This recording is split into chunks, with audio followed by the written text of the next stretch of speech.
आज अपन शुरू करेंगे embryogenesis of frog part second.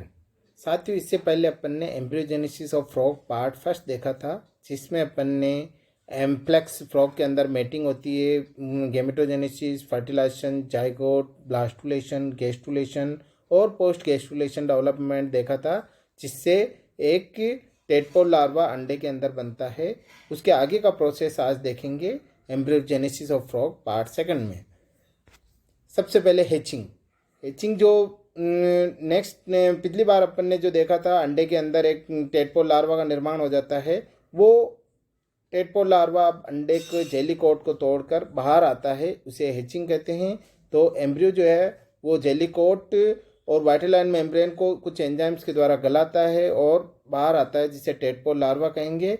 और ये हैचिंग जो होती है ये फर्टिलाइजेशन के 24 घंटे बाद होती है, उससे छोटे छोटे टेडपोल लार्वा बाहर आते हैं।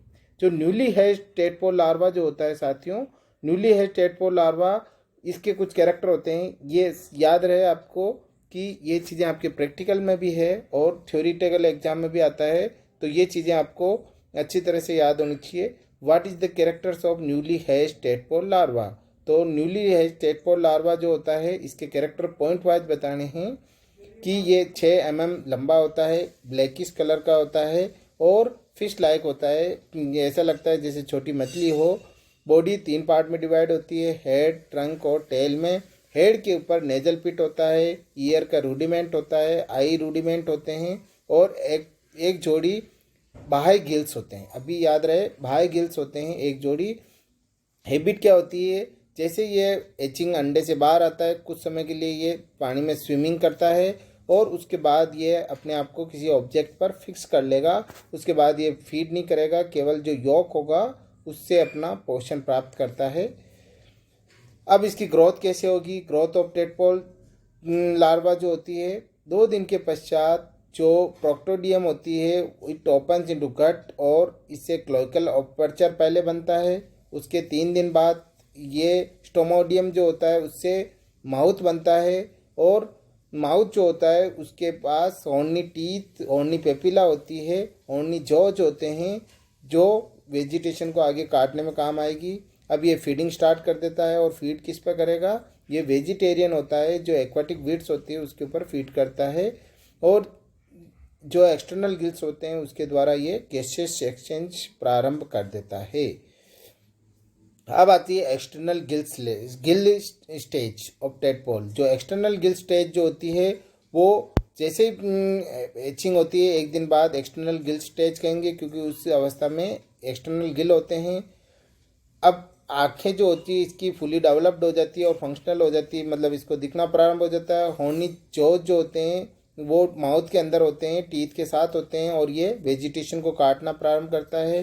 टेल लंबी होती है जिसमें मायोटॉम होते हैं और ये तैरने में काम आती है। जो टेडपोल लार्वा में जो किडनी होती है वो प्रोनेफ्रोस किडनी कहलाती है और इस समय ये अमोनोटेलिक होता है। अमोनोटेलिक यानी अमोनिया का उत्सर्जन करता है। प्रोनेफ्रोस किडनी होती है, जबकि वयस्क मेंढक में मीजोनेफ्रिक किडनी होती है और वो यूरियोटेलिक होता है। ये याद रहे, आगे मेटामॉर्फोसिस में आएगा वापस। एक्सटर्नल गिल स्टेज के ऊपर अगर क्वेश्चन आते हैं तो आपको इसके कैरेक्टर भी पॉइंट वाइज लिखने हैं। न्यूली हैच्ड के देख लेते हैं। एक्सटर्नल गिल स्टेज जो होती है ये 5.5 mm लॉन्ग होता है और इसके अंदर 5 जोड़ी ब्रेंकियल या फेरिंजल पाउचेज होते हैं जो गिल स्लिट्स के अंदर होते हैं। फ्रॉग के अंदर 4 पेयर ही होते हैं। Soon from the side of head, the pharyngeal region, 3 pairs of external gills are projected out. अब 3 जोड़ी एक्सटर्नल गिल बन जाते हैं। जब हेस्ट होता है तब 1 जोड़ी होते हैं, अब 3 जोड़ी एक्सटर्नल गिल्स हो जाते हैं। माउथ स्टोमोडियम से माउथ डेवलप हो जाता है। माउथ के ऊपर चारों ओर हॉर्नी जॉज होते हैं और टीथ होते हैं 2 रोज। एडिसिव सकर्स अब डिसअपियर हो जाएंगे क्योंकि अब चिपकना नहीं है, अब ये फ्री स्विमिंग होता है। लार्वा की जो गट होती है वो फुली डेवलप्ड हो जाती है, जो पेरिंग्स, स्टोमक, इसोफेगस और इंटेस्टाइन में डेवलप हो जाती है। लीवर और गाल ब्लैडर भी डेवलप हो जाते हैं। इंटेस्टाइन बहुत लंबी होती है क्योंकि वेजिटेरियन होता है। हर्बीवोरस आगे ना, हर्बीवोरस मोड ऑफ फीडिंग की वजह से। मायोटॉम्स जो है टेल में पाए जाते हैं। मेलानोफोर्स पूरी स्किन के ऊपर पाए जाते हैं। कॉर्निया जो होते हैं वो ट्रांसपेरेंट हो जाता है और आई लेंस विजिबल दिखने लग जाता है साफ। लेटरल लाइन जो सिस्टम होता है, जो इसका सेंस ऑर्गन होता है, वो भी विजिबल होता है और फंक्शनल हो जाता है। प्रोनेफ्रिक किडनी एक जोड़ी होती है और ये फंक्शनल हो जाती है, यानी मोनोटेलिक एक्सक्रेशन प्रारंभ कर देता है।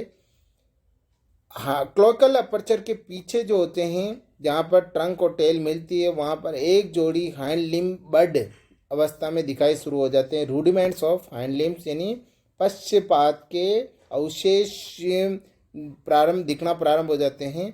अब ये एक्टिवली स्विमिंग करता है और एक्वाटिक वेजिटेशन के ऊपर फीड करता है। अब आती है साथियों internal Gill stage. Internal Gill stage जो होती है, अब जो एक्सटर्नल गिल्स थे वो इंटरनल गिल्स में डेवलप हो जाएंगे। एक ओपरकुलम जो होता है हार्ड आर्च के पास, ये एक्सटर्नल गिल्स को कवर करता है और फ्यूज होकर ओपरकुलम का निर्माण करता है और एक्सटर्नल गिल्स को पूरी तरह से कवर कर लेगा। इसी के पास एक स्पाइरेकल होता है जो लेफ्ट साइड में होता है। इस स्पाइरेकल से अपन अंतर कर सकते हैं कि मछली है या एम्फीबिया का टेडपोल लार्वा है। दिखेगा बिल्कुल फिश की तरह है, लेकिन स्पाइरेकल होने की वजह से ये टेडपोल लार्वा माना जाएगा। एक्सटर्नल गिल्स अब झड़ जाते हैं और 4 pairs of filamentous internal gills develop हो जाते हैं। इंटरनल गिल्स 4 जोड़ी होते हैं जबकि एक्सटर्नल गिल्स 3 जोड़ी होते हैं। इंटेस्टाइन बहुत लंबी और कॉइल्ड होती है। हाइंड लिम्स अब धीरे धीरे बड़ी होना शुरू हो जाएगी। इसके ऊपर थाई, शैंक, एंकल और डिजिट्स दिखना प्रारंभ हो जाती है। ए पेयर ऑफ 4 लिम्ब बड, अब जो आगे का अग्रपाद जो होते हैं उसके रूडिमेंट्स भी दिखना प्रारंभ हो जाते हैं। ओपरकुलम के बाहर से पास में से बाहर आना शुरू हो जाते हैं। सबसे पहले लेफ्ट 4 लिम्ब बाहर आता है, उसके बाद राइट 4 लिम्ब अपीयर होता है। और ये जो mature internal Gill tadpole larva है, इसके अंदर धीरे धीरे लंग्स डेवलप हो जाते हैं। फेरिंग्स के द्वारा लंग्स डेवलप हो जाएंगे और ये इंटरनल गिल से भी और लंग्स से, दोनों से ब्रीथ प्रारंभ कर देता है। अब आपको इसमें डायग्राम भी बनाने, जिस भी अवस्था का आता है। अगर टेल बड अवस्था का आता है जो जस्ट हैचिंग के बाद आती है, तो ये टेल बड अवस्था होगी। इसके अंदर नेजल पिट होगा, यहाँ पर एक गिल्स होंगे, एक्सटर्नल गिल्स रूडिमेंट होंगे। प्रोनेफ्रोस के अंदर किडनी होगी, मायोटॉम्स होंगे जो टेल होगी, और यहाँ पर क्लोइका या एनस होगी। इंटरनल गिल्स स्लेट जो होती है, एक्सटर्नल गिल्स स्टेज जो होती है, इसमें एक्सटर्नल गिल्स दिखेंगे 3 जोड़ी। अब आंखें डेवलप हो जाती है और माउथ डेवलप हो जाता है, अंदर इंटेस्टाइन डेवलप हो जाती है, कॉइल्ड होती है, मायोटॉम्स और डेवलप हो जाएंगे और रूडिमेंट्स ऑफ हाइंड लिम्ब्स जो है वो दिखना प्रारंभ हो जाते हैं।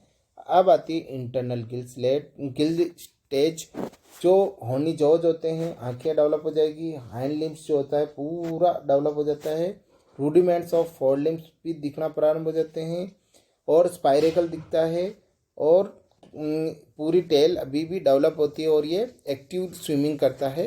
तो इस प्रकार साथियों आपको डायग्राम्स के साथ जिस भी अवस्था का क्वेश्चन आता है या प्रैक्टिकल एग्जाम में भी पूछा जा सकता है कि फ्रॉग की इस अवस्था का डायग्राम बनाइए या इसको पहचानिए, उसके कैरेक्टर लिखिए। तो जिस भी अवस्था का आता है, newly hatched, external Gill stage, internal Gill stage और फुली डेवलप्ड टेडपोल लार्वा, इनके कैरेक्टर आपको याद रखने हैं और लिखने हैं। एग्जाम में आता है तो उसको समझाने हैं। हिंदी मीडियम वाले को भी इनके अलग से नोट्स दिए जाएंगे। तो इस प्रकार आपको इस वीडियो के द्वारा अच्छी तरह से समझ में आया होगा। धन्यवाद।